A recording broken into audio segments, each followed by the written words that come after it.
Separation you got to be careful of. In 1 Corinthians 7, Paul does say there's reasons that they might want to separate for a little time. But he also lays down and tells them, you better make it a very short time and come back together to keep you from falling. So when he says separation, the longer that separation goes, the bigger the temptation is going to be to mess. And I don't want to get back to Ruth if it's okay with you guys. But another thing that bothers me is that we're so quick to jump on him for committing adultery. All right? Let me give you ladies some advice, and this goes for men too. You better be sure that you're not the reason for the adultery.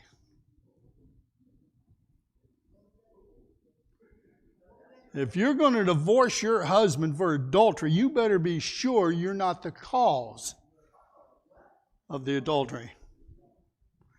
And gentlemen, if you're going to get rid of your wife for the adultery, you better be sure you're not the cause of it. Because if I cause someone to stumble, I'm still just as guilty as they are.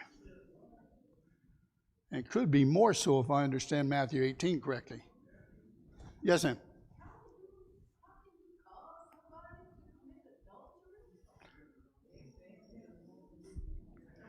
All right. If a man is going to work every day and he's surrounded by sweet-talking ladies who dress well, who are polite, and take care of business, then he leaves at 5 o'clock and comes home to a shrew that is still in her bathrobe, and then no matter what he says, it's going to be wrong and cause an argument to where he's literally not happy. I maintain some of the blame is hers. And if a guy is a me Tarzan, you Jane stupid attitude at home, his wife may be looking for a nicer treatment. And that's what I mean by that. You can cause people to sin. For instance, can a Christian be a bartender?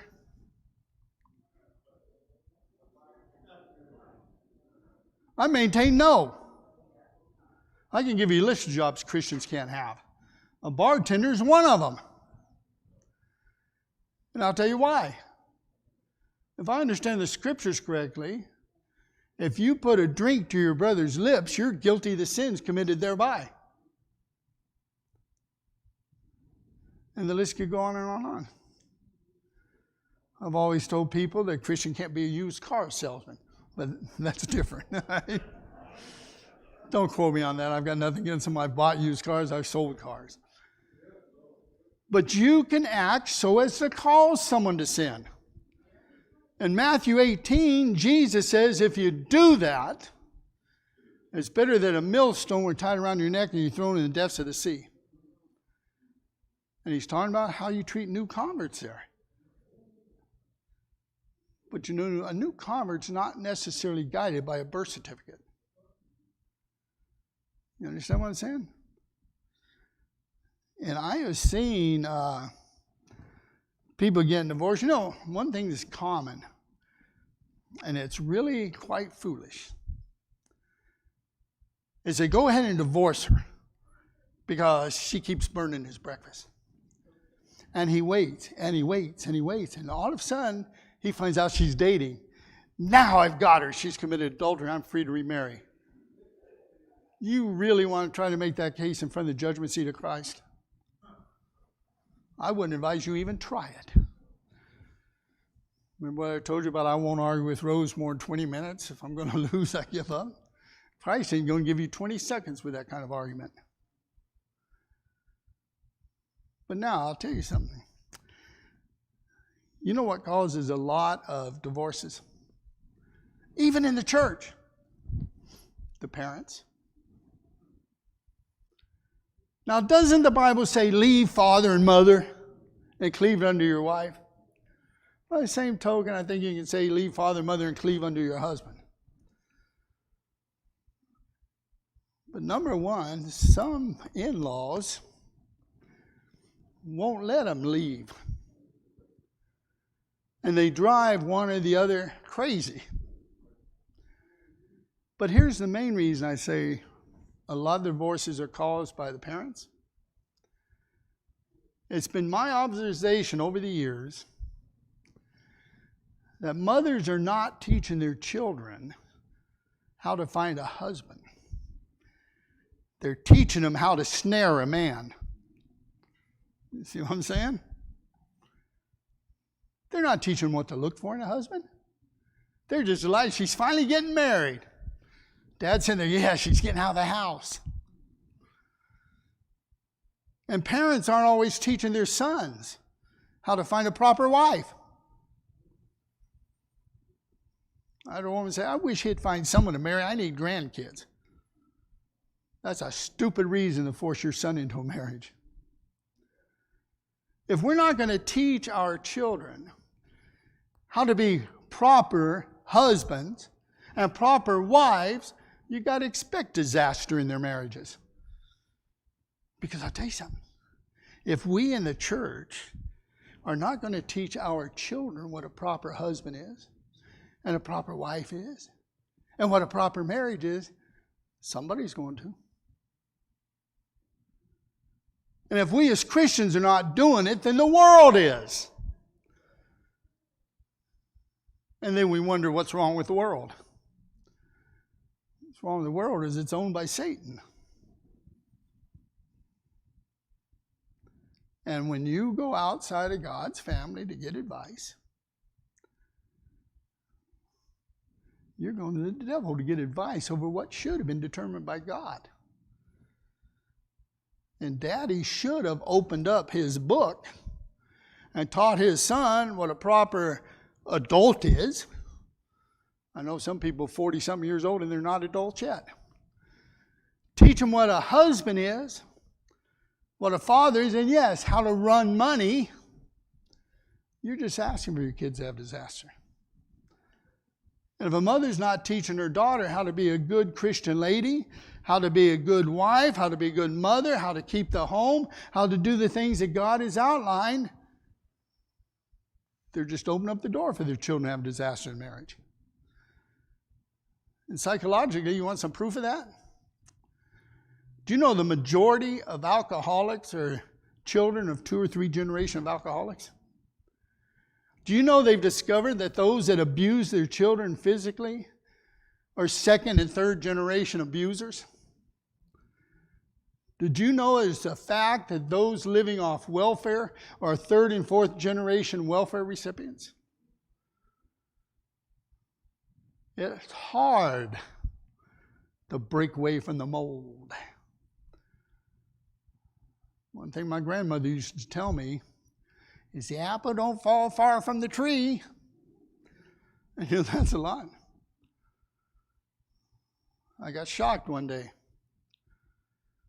Somebody heard me preach, and I forget where we were. But as he came out the door, he says, you're sounding more and more like your father every day. Well, I'm not sure I want to copy my father en route. But there's a lot of things he did in his preaching I really love, and I do try to emulate them. We need to make sure we're the proper parents, too. And this brings me back to Amalek. Why did he put his sons under the Moabite influence?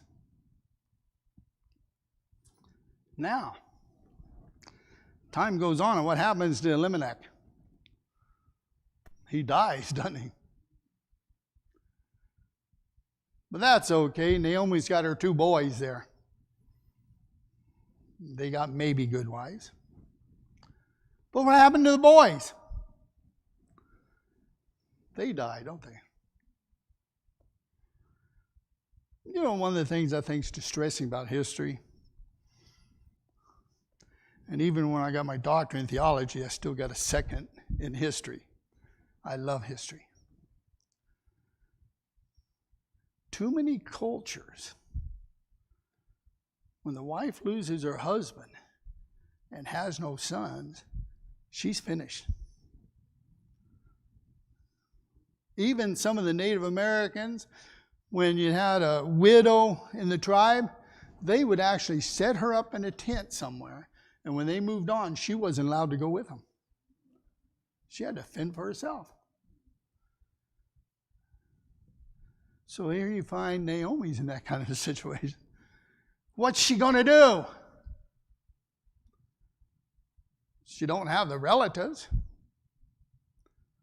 to take care of her. No, the New Testament says he that don't take care of his own is worse than an infidel. Well, that's an example of infidelism. They don't take care of the widows. They don't take care of the orphan children. Why do you think God, in every dispensation he put down, insisted you best take care of the widows and the orphans? Now, Brother Mac, am I correct when he said at one spot, if you don't take care of the widows and the orphans, your wife will be a widow and your children will be orphans? God was very serious about that. And now Naomi's in a fix. So she decides, I'm going to go back to Israel. Which is a little bit tricky because she didn't know how she was going to be responded to either. But now you got the two daughters. They're in the same position, aren't they? They don't have husbands. They don't even have children. So they start on their journey with her, and she turns around and says, you guys got to go back to your family. I don't have any more sons.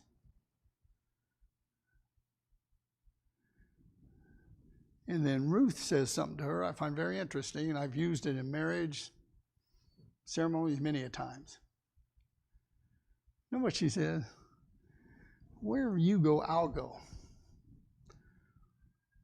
That's one of the things over the last 46 years I really appreciate about Rose.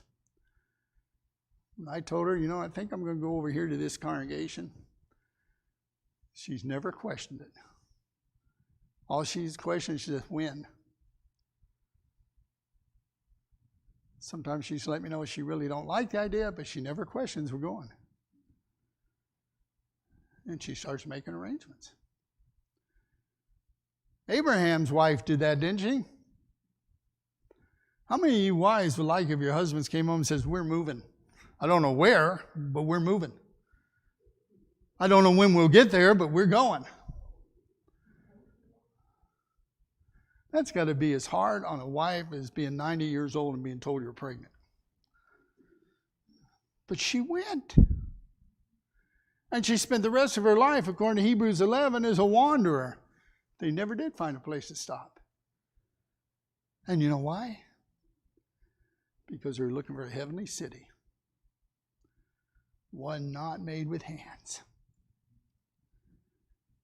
That's one thing I'm looking forward to tell you the truth. Getting to a city to where I don't have the Phoenix mayor and the city council to deal with. The Apache Junction mayor and the city council to deal with. I don't have to worry about them anymore. Because God has made this city. But Ruth says, where you go, I'm going to go. And then she says, and here's something we could really help our kids in learning about marriage. Your people shall be my people. Are we really teaching our children that? Are we afraid if we explain to them that? My mom told me one time, and Rose and I weren't actually married yet, but we were real close. And I said something about her mother. My mom says, you realize that you better learn to like her mother because in a few years that's what Rose is going to be like? It's something to think about, isn't it? And she looked at Rose and says, you better like his dad. We need to teach our children too and our grandchildren that you're merging families. Yeah, there's going to be difficulties because you come from different cultures. The only thing you depend on, if you're both faithful members of the church, then you've got a good culture to build on. But Ruth is told tells Naomi, your people are going to be my people. That's a beautiful statement. And I'll tell you, Rose's dad and I never did get along. When my kids were in their teens and they would get their birthday checks and all that, he'd still make the check out in Rose's maiden name to tell you exactly how we got along. But you know something? Because I married her, I married her dad, I was able to hold her and let her cry on my shoulder when her dad passed. And when she asked me if I'd do the funeral, I did it. And I never said one negative thing about her dad. In privacy, I've thought a lot of negative things about him over the years. But that's not the place for it. And then when her brothers died, I was able to hold her. When my dad died and my brother died, she was able to put her arms around me because we had meshed the families. And I would go over to her house for the family reunions and stuff and had no trouble with them because I behaved myself. I didn't start conversation, not even about football. When they were cheering for one team and I was for the Cowboys, I never said a word. Not even when they won, I didn't turn and say, nah, nah, nah, nah, nah, because I married her brothers too. And that's what Ruth is telling Naomi. You're my mother. I married your son. Are we teaching our children that? I think not from what I see. We have a major problem in even teaching them that little basic thing. And she says, where you dwell, I will dwell. She says, I'm staying with you, Mom. Saddest thing I think I've experienced in life is the amount of times, yeah, I see her, Roy, the amount of times I've been in a retirement home, rest home, whatever you want to call them.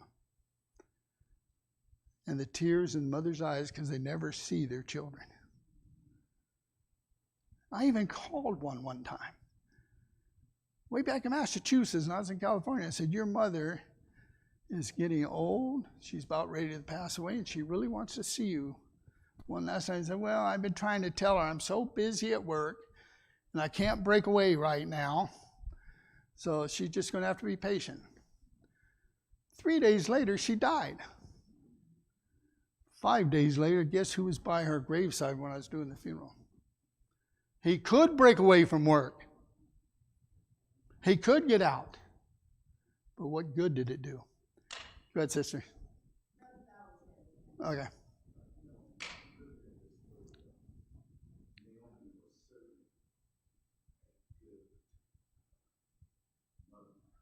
Oh, definitely.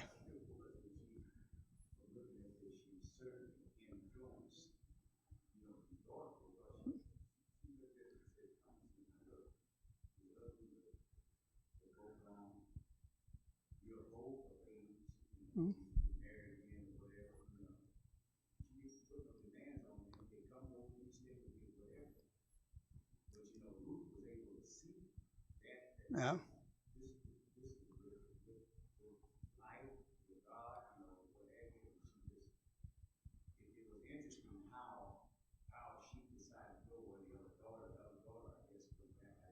Yeah, the other daughter went back.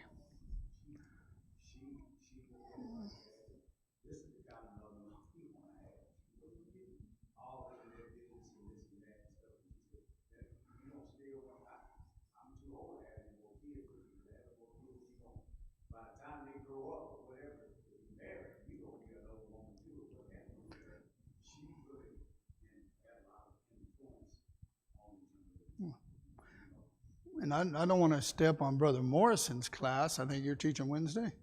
I don't want to step on his class, but you know something? Naomi did something else you don't see very often. She was just trying to tell me, Brother Flowers. But Naomi actually helped Ruth find another husband. Do you get that part of the story? Nowadays, I've seen mothers get so bitter because 2 years after he became a widower, he's dating someone else. And he's going to marry her.